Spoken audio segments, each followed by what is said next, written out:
राहुल गांधी, तुम्हारी मजाल कि तुमने गौतम अडानी पर सवाल उठाए।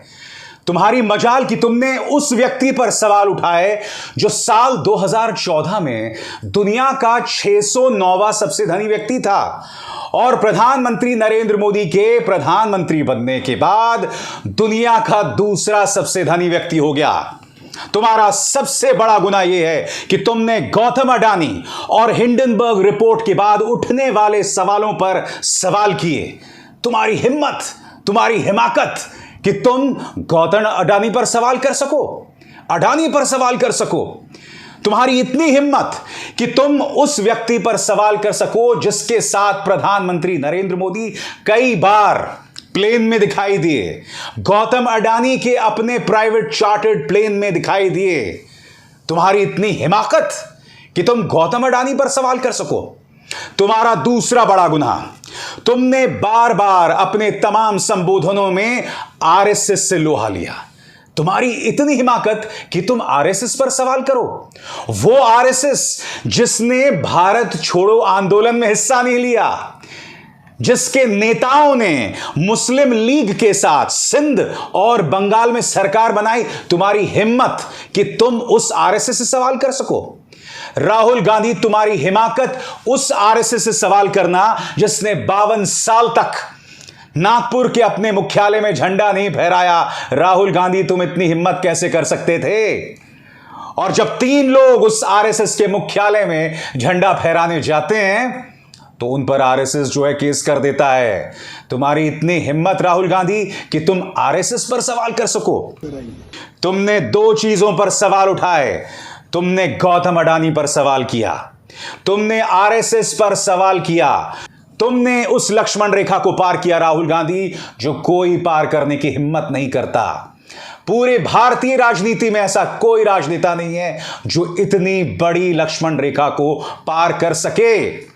सदस्यता तो तुम्हारी जानी ही थी और अभी तो सिर्फ सदस्यता गई है। इंतजार करो, औपचारिक तौर पर तुम्हारे माथे पर, तुम्हारे कंधों पर एक तमगा लगा दिया जाएगा कि तुम देशद्रोही हो। भूल गए? उसकी तैयारी भी चल रही है। तुम्हारी हिमाकत कि तुम लंदन और कैम्ब्रिज में जाकर प्रधानमंत्री नरेंद्र मोदी के राम राज्य पर टिप्पणी करो। तुम्हारी इतनी हिम्मत, तुम्हारी इतनी हिम्मत कि जब चीन हमारी सरहदों में प्रवेश कर जाता है, जब हमारे सैनिक शहीद हो जाते हैं, तुम्हारी इतनी हिम्मत कि तुम उन सैनिकों की शहादत की बात करो। तुम्हारी इतनी हिम्मत कि तुम चीन जो अब भी हमारे कई हिस्सों पर बना हुआ है उस पर सवाल करो। और सबसे बड़ी बात, तुम प्रधानमंत्री की चुप्पी पर सवाल कर रहे थे चीन के मुद्दे पर।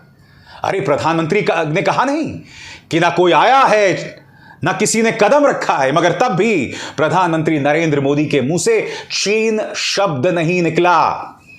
तुमने यह बहुत बड़ी गलती की थी। तुमने प्रधानमंत्री नरेंद्र मोदी के करिश्मे पर सवाल उठाने की हिम्मत की थी। तुम्हें चाहिए था कि सिर झुकाकर उनके करिश्मे को स्वीकार करते, उस करिश्मे को, उस चमत्कार को नमस्कार करते, जैसे ये पालतू मीडिया कर रहा है।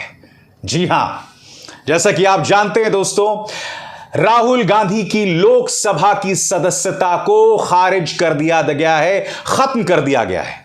कितनी जल्दी थी लोकसभा अध्यक्ष ओम बिरला साहब को। मैं आपको याद दिला दूं, कल ही सूरत की एक अदालत ने उन्हें आपराधिक मानहानि के मामले में 2 साल की सजा सुनाई है दोस्तों। 2 साल की सजा और 30 दिन दिए थे क्योंकि उन्हें बेल भी मिल गई थी, यानी कि वो अदालत में अपील कर सकते थे। मगर ऐसा हुआ नहीं दोस्तों। अदालत में अपील नहीं कर पाए वो, उसी से पहले उनकी सदस्यता जो है वो खारिज कर दी गई। मैं आपको वकील प्रशांत भूषण का एक बयान पढ़ के सुनाना चाहूंगा, क्योंकि राहुल गांधी पर आरोप क्या है कि उन्होंने मोदी समुदाय का जो है अपमान किया।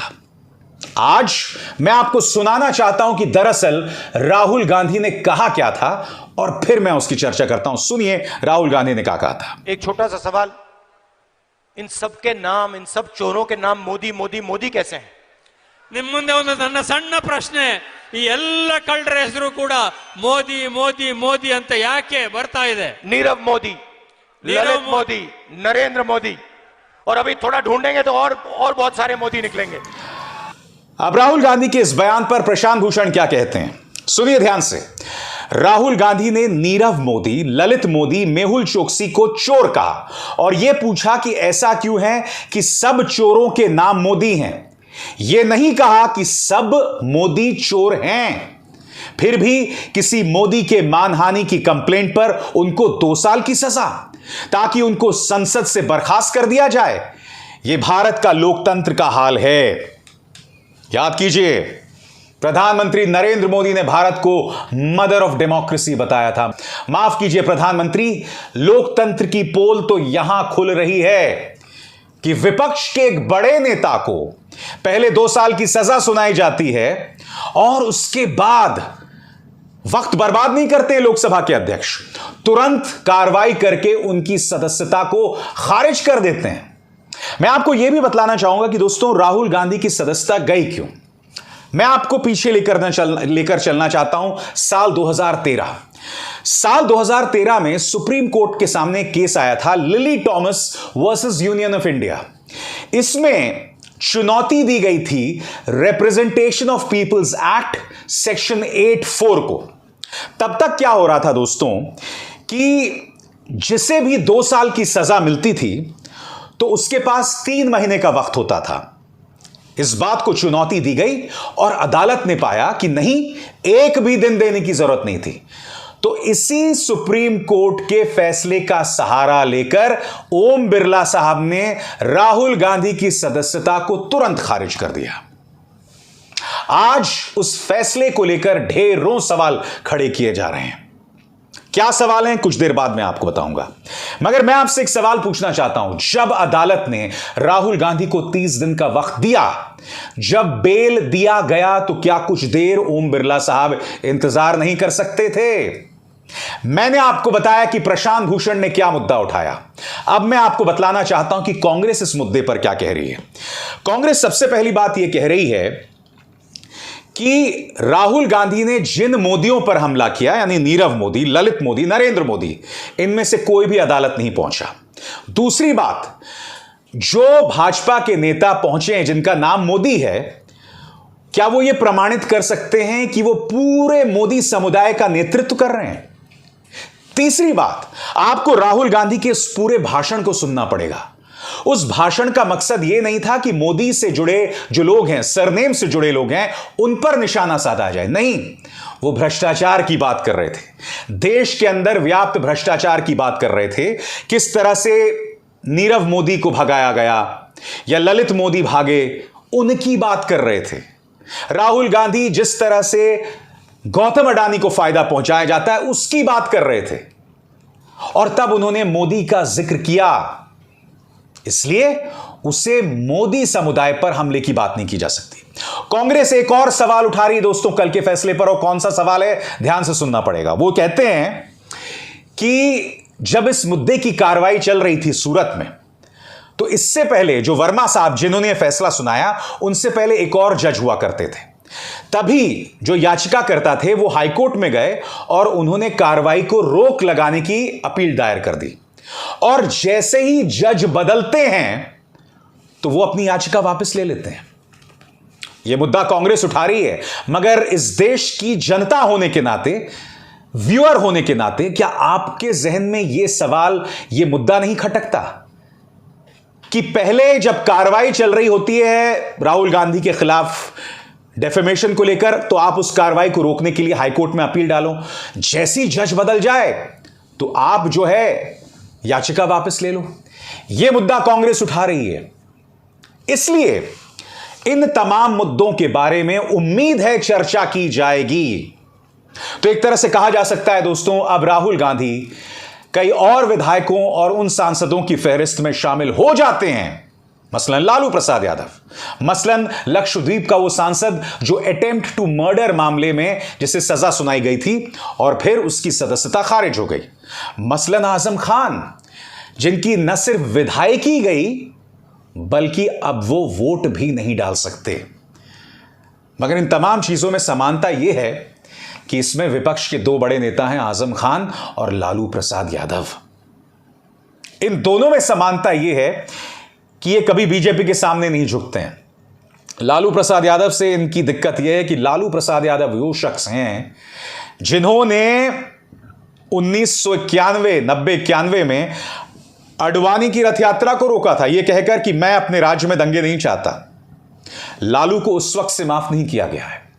लालू ने हमेशा आरएसएस और बीजेपी के खिलाफ झंडा बुलंद किया है।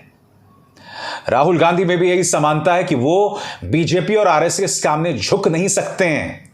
और सबसे बड़ी बात, उन्होंने प्रधानमंत्री नरेंद्र मोदी को असहज किया। बड़ी बात, उन्होंने कोरोना को लेकर चेतावनी दी, अर्थव्यवस्था को लेकर चेतावनी दी, चाइना को लेकर चेतावनी दी और लगभग सभी चेतावनियां, भविष्यवाणियां सही साबित हुई है। राहुल गांधी, आपकी ऐसी मजाल, तुम्हारी ऐसी मजाल कि हमारे प्रधानमंत्री नरेंद्र मोदी, जिनका दर्जा भगवान से कम नहीं है, तुमने उनसे सवाल किया। जाहिर सी बात है दोस्तों, ये तमाम बातें मैं तंज में कह रहा हूं। आप भी मेरी पत्रकारिता जानते हैं, सत्ता में जो बैठा है सवाल उससे होगा, कठिन तरीके से होगा। राहुल गांधी वही कर रहे थे और पालतू मीडिया हमेशा उन पर निशाना साधता रहा, लगातार निशाना साधता रहा। कल से क्या हो रहा है दोस्तों, कोई भी एंकर यह नहीं कह रहा है कि प्रधानमंत्री नरेंद्र मोदी पर हमला था, जो मोदी वाला बयान था। नहीं, सब ये कह रहे हैं कि तेली समुदाय पर हमला था। जी हां, अब एंकर्स जो हैं या पालतू पत्रकार जो हैं ये कह रहे हैं कि देखो राहुल गांधी ने ओबीसी समुदाय पर हमला किया। जबकि वो भाषण आप सुन चुके हैं, राहुल गांधी वहां पर नीरव मोदी, ललित मोदी और प्रधानमंत्री मोदी की बात कर रहे हैं। उनका भाषण अगर आप पूरा भी सुने, जो मैंने सुना है, कहीं पर भी मोदी समुदाय या मोदी सरनेम से जुड़े लोगों पर नहीं है हमला। वो भ्रष्टाचार पर हमला है और वो लोकसभा चुनाव से पहले का है। मैं एक बात स्पष्ट कर दूं, मैं सूरत की अदालत पर फैसले सवाल नहीं उठा रहा हूं। मैं आपके सामने सिर्फ कांग्रेस के सवाल रख रहा हूं, नंबर 1, या प्रशांत भूषण के सवाल रख रहा हूं। नंबर 2, हकीकत यह है कि इन सवालों के जवाब देने होंगे, तभी यह एक स्वस्थ लोकतंत्र होगा। तो अब आप समझे राहुल गांधी की क्या गलती थी। तुम्हारी ऐसी हिम्मत राहुल, राम राज्य पर सवाल कर सको, यह तो होना ही था। नमस्कार। स्वतंत्र और आजाद पत्रकारिता का समर्थन कीजिए, सच में मेरा साथी बनिए। बहुत आसान है दोस्तों, इस ज्वाइन बटन को दबाइए और आपके सामने आएंगे ये 3 विकल्प, इनमें से एक चुनिए और सच के इस सफर में मेरा साथी बनिए।